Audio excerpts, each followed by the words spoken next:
ఒకప్పుడు ఒక మనిషి సంపాదిస్తే 15 మంది సంతానం బ్రతికారు. ఇప్పుడు 15 మంది సంపాదించినా డబ్బులు నిలవట్లేవు. ఎంతమంది భార్య భర్త పిల్లలు కష్టపడి సంపాదించినా డబ్బు దొరకట్లేదు. ఇదంతా కారణం ఏంటి అనంటే మన కర్మ అని అనుకుంటుంటారు. కాదండి, కొన్ని శాప ప్రభావాలు ఒకప్పుడు లేవు. ఎందుకనంటే ఒకప్పుడు అంటే శాప ప్రభావాలు అంటే ఏంటి?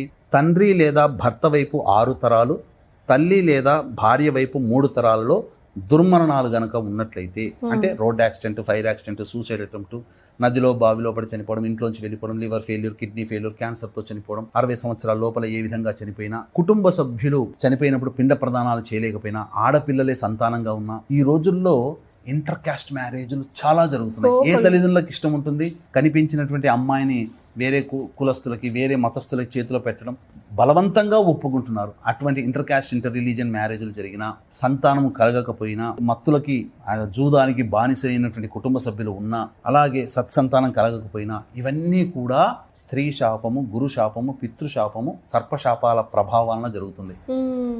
ఈ యొక్క లక్షణాలు ఏ కుటుంబంలో ఉంటాయో ఈ 5 రకాల శాప ప్రభావాలు ఆ కుటుంబంలో ఉన్నట్టే.